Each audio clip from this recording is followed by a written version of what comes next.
Đây là ly nước. Đây là ly nước. Đây là ly nước. Mình sẽ uống nước. Uống nước. Mình sẽ uống nước. Mình sẽ uống nước. mình sẽ uống nước. 지금 이렇게 안경 같은 것을 제가 쓰고 있잖아요.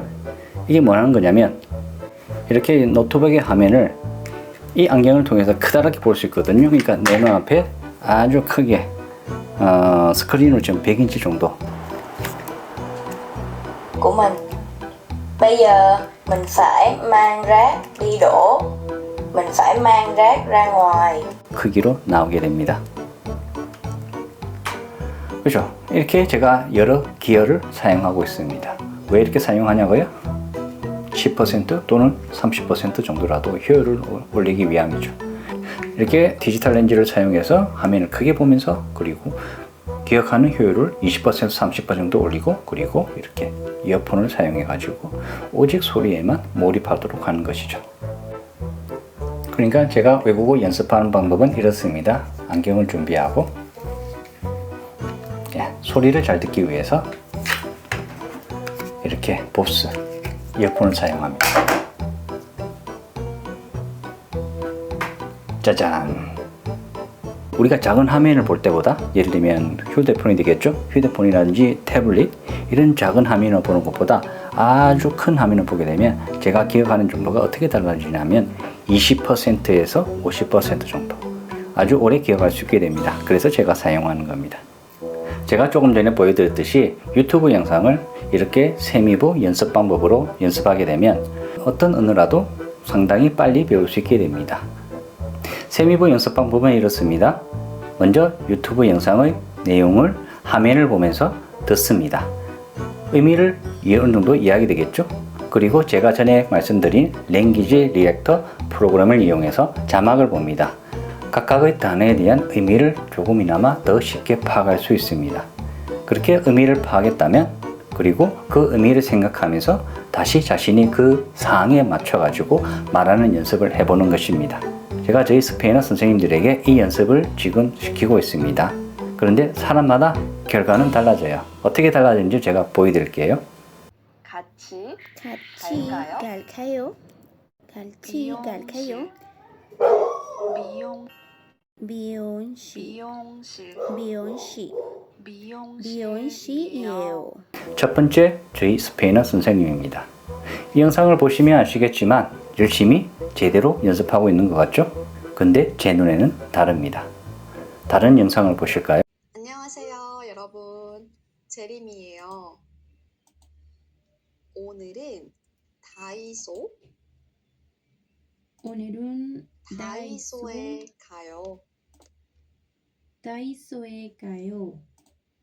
저는 새 사무실.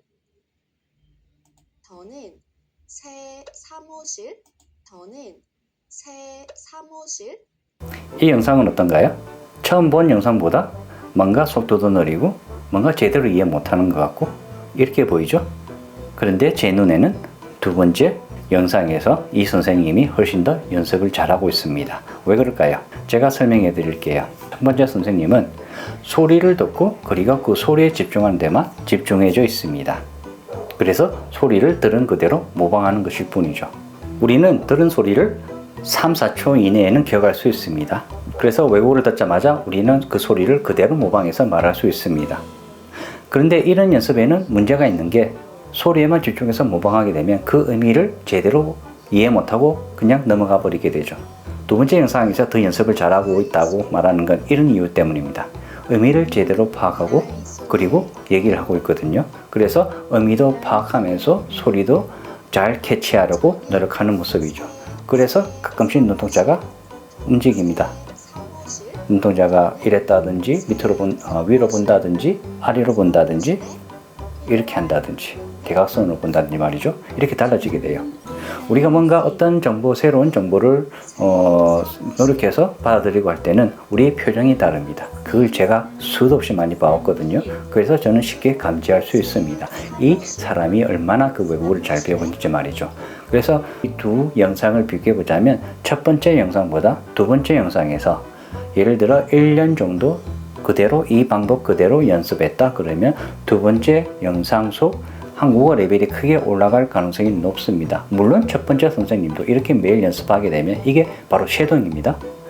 우리가 흔히 말하는 쉐도잉 연습이죠. 그냥 들은 소리를 그대로 듣자마자 따라하는 연습. 이것이 쉐도잉이거든요. 이 연습이랑 조금 전에 제가 했던 우리 세미보 연습 방법이거든요. 이 세미보란 말은 제가 만든 말입니다. 의미를 생각해서 다시 연습하는 방법입니다. 그래서 이 세미보 방법으로 연습하게 되면 의미도 함께 배우는 것이기 때문에 조금 더 어렵습니다. 동시를 두 가지 정보를 동시에 처리해야 되니까 말이죠. 초보자들에게는 소리도 처리하고 그리고 의미도 처리하는 게 힘듭니다. 처음에는 시간이 많이 걸리죠. 그래서 보통 많은 사람들이 외국어를 배울 때 어떻게 배우느냐, 처음에 소리보다는 그 의미에 많이 집중하게 되죠. 우리가 교재를 보면서 교재 속 내용은 번역문을 보고 이 의미는 이렇구나 이렇게 되잖아요.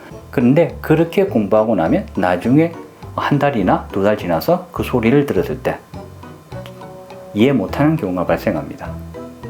근데 이 세미보 방법으로는 소리를 모방하는 거죠. 소리를 최대한 모방하려 하고 그리고 의미도 같이 소리와 연결해서 연습하는 방법이기 때문에 연습만 제대로 한다면 나중에 한 달, 두 달이 되었어도 그 소리를 들으면 그대로 기억하고 바로 즉각 이해할 수 있게 됩니다. 회화 실력을 향상하는 것은 두말할 것도 없죠. 그래서 저는 이 방법을 아주 추천해 드립니다. 쉐도잉보다는 훨씬 더 효과가 높고요. 조금은 내가 더 노력해야 하지만 그만큼 값어치가 있는 연습 방법이기 때문입니다. 어떠세요? 이런 연습을 할 의향이 있으신가요? 이렇게 연습하게 되면 짧은 기간만 해도 회화, 듣기, 그리고 말하기, 쓰기 전부 다 향상할 수 있다는 것을 알게 되실 거예요. 감사합니다.